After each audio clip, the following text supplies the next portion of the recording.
What's the worst scam you fell for when you were young and gullible? Had just taken a dump on a public toilet. Came out to wash my fingers, but had nowhere to place my Gamma Boy. Some man offers to hold it for me while I wash my hands, and next thing you know, little idiotic 6-year-old me no longer had a Gamma Boy. Edit. Apparently you need to wash your hands, and not only your fingers. That's my bad. Similar. I was downtown with my skateboard hanging out with some older kids I just met. I'm just about to leave when one of the kids asks to try my board for one last time. I hand it to him, and he and his friends just bolt. Now, I had scrimped and saved to buy that board with my own money. It was literally the cheapest board you could buy new. I could not afford another one, so I ran after them. But they were bigger than me and faster, and slowly but surely they were getting away. So I stepped out into the street in front of a pickup truck. The guy stopped, and I shouted, "Those kids stole my board." He told me to hop in. When the kids saw me chasing them down in a pickup truck, they dropped the board. Imagine if the truck driver drove off with you. Double bamboozled. Timeshare condo at the Massanutten Resort in Vapp was a 20-something newlywed with a new house and no kids. Wife and I thought we were going to live that double income no kids lifestyle. Plus we had a new joint bank account stuffed with wedding gift checks. As the sales pitch dragged on, I felt sicker and sicker, but kept telling myself that this was ultimately going to be an asset and we would have access to a getaway whenever we wanted. My wife drove home that day while I read the fine print on the mountain of paperwork. I was in a panic by the time I got home.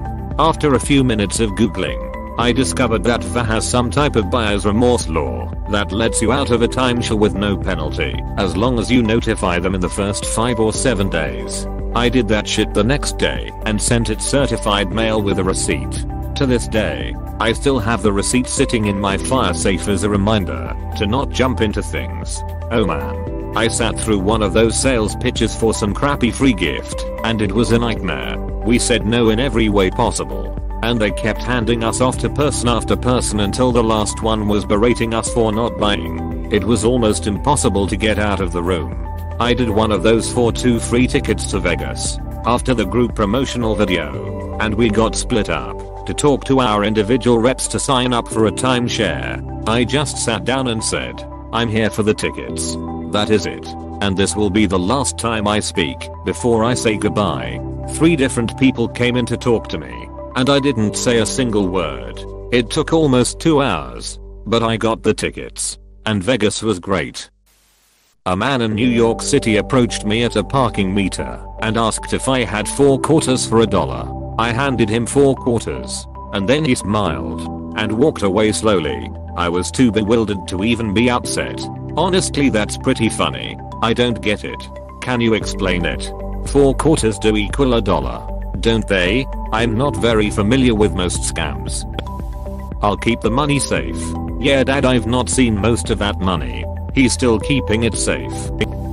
I was in college and playing COD Black Ops late at night shortly after it came out. In the middle of a round, my phone rang, and it was a robot from Visa saying my debit card had been compromised and I should enter my 16-digit card information.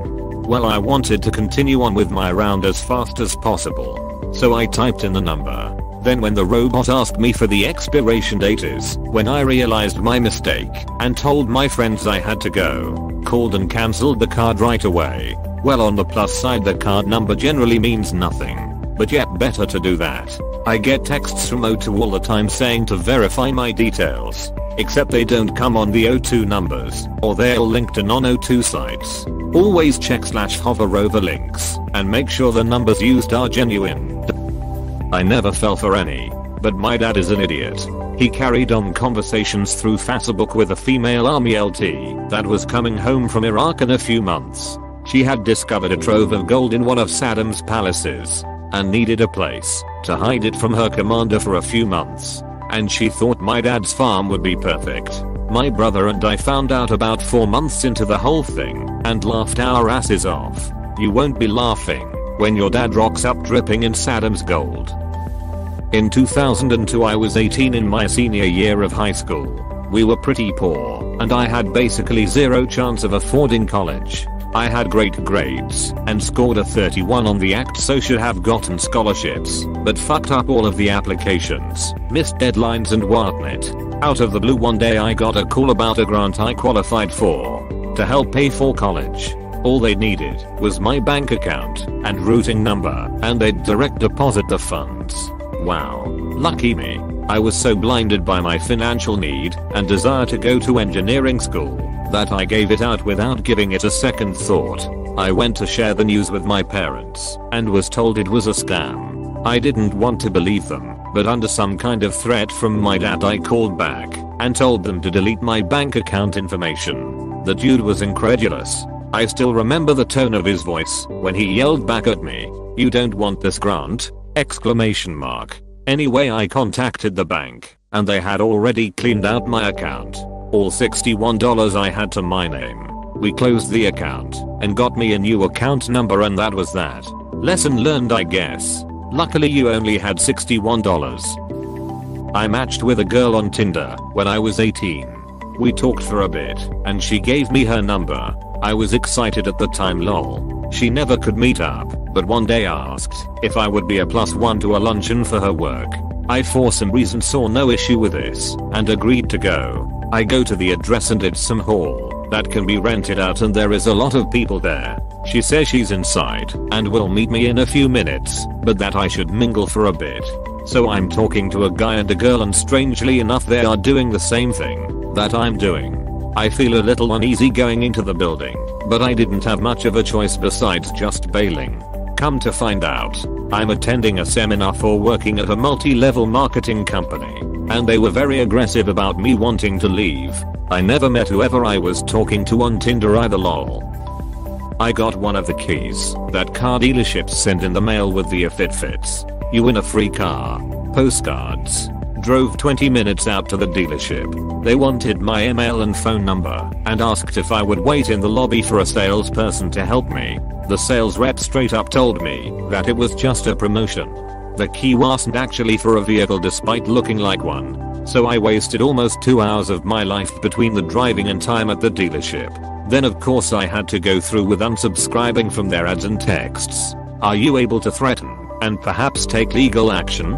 In the UK, that is false advertising and more. In all likelihood, yes. I perhaps could have complained to some regulatory body and got something out of it. Unfortunately, I was young and gullible. The postcard may have had some fine print that I failed to read. This was 12 to 13 years or so ago, so I have no memory of the specifics. You have won a brand new iPhone. Enter your details to collect your prize. Apostrophe. 12 years old me was ecstatic. My dad, who got a surprise 150 extra on the phone bill, was less so. Ouch. About to graduate from high school and got an interview for a potential summer job. Showed up to find a group of 10 to 15 other high schoolers and we all sat through their hour-long presentation before they wanted to interview us. It was Vector, trying to rope kids into selling Cutco knives. Thankfully it sounded sketchy to me. 18-year-old female going into strangers' houses and told them I wasn't interested and walked away. But not before they tried. You were really engaged during the presentation. We think you'd be great on the team. I guess because I didn't fall asleep or immediately walk out. So glad I dodged that bullet. I felt like I should comment here. One of my mates had an experience with this too. We were in uni, and he, along with others, get emails. Blah blah. We tell him it's a MLM scam. Also for Cutco knives. His mother had some, and they were pretty good, so he thought it was good. He goes in for on-job training, and they ask him for his university login to send out emails to other people. He said no and walked out. Our friend group said told Yasso, and we all laughed it off after getting ice cream. Sea monkeys looked nothing like the comic books promised me they'd look. I'd seen the ads in the comics for years and dreamed about having my own underwater kingdom of little budders who'd swim up to the side of the bowl and smile at me every day. But back in those days in Australia we just didn't get any of the cool stuff that was advertised in US comic books. Until one day, quite by accident, I found one packet of sea monkeys waiting for me in the toy section of the local supermarket. Just the one. I was so excited I nearly peed my pants on the spot, and after racing home, commanding my dad to locate an empty fish tank, setting everything up, and then waiting for days and days for the sea monkeys to hatch. They turn out to be shrimp. Back in my teenage days I didn't really get much attention from girls, so I started using Tinder. Got a match from a girl that looked pretty attractive, and she messaged me first, so I was pretty excited. We started talking, and the conversation escalates into us planning to hook up. She sent me a couple of nudes and teasing videos, and insisted I did the same. Once I finally came around to it, I sent it on Snapchat. She immediately screenshot it and threatened to start sending it to people on my Instagram unless I paid her or sent her a video of me having sex with someone. I did neither, and she started sending it to people. Eventually I blocked her and the accounts of the people she sent it to that I didn't know. While with the people I didn't block I called and explained the situation, and they just kinda laughed it off and told me to be careful on Tinder. Edit. Spelling. You handled this the right way. If you'd given into the demands, it might have just escalated forever and never ended. Hope it wasn't too upsetting. It sounds like you had a good attitude to the whole thing. Exactly. And who would be gullible enough to send a video of me having sex with someone to just add even more to their arsenal of blackmail? Also, hey, if I could make an on-demand video of myself having sex with someone, I wouldn't be on Tinder talking to you. Apostrophe. Or okay. Then, come over and we'll have sex, and I'll film it and send it to you. Even though it probably wasn't even a woman. Mom, if you tell me the truth I won't be mad. When I was a kid in the mid-80s, a guy in a van told me he lost his dog and asked if I would help him look for it. I was like, sure thing, mister. Luckily my mom came out of the house before I got in the van. I almost got Johnny goshed. I grew up in a more urban area and there was a good amount of traffic, even on side streets. One day, when I was about 9, I was alone outside playing in my grandma's front yard. She lived next door to us. A car I didn't recognize stopped, and a man said, "Hey, do you know how to get to Mumble?" "Mumble? Mumble?" I said. "Sorry, I can't hear you." He said, "Well, come closer to the car so you can hear me." Something just seemed off about his demeanor, and I had a bad feeling. So, in a loud voice I said, "I'll go inside and get an adult to help you." And then I turned around and ran into my house. The guy drove off. I never saw him again. It could have been legitimate, and he could have really been lost. But I lived very close to stores and a gas station, and he could have easily gone there and gotten help if he really needed it. When your gut tells you something, listen. That a career would make my life fulfilling. The career just has to also be entertaining to you and make you good money. Kind of a big catch. Is it possible to find either? Separate even?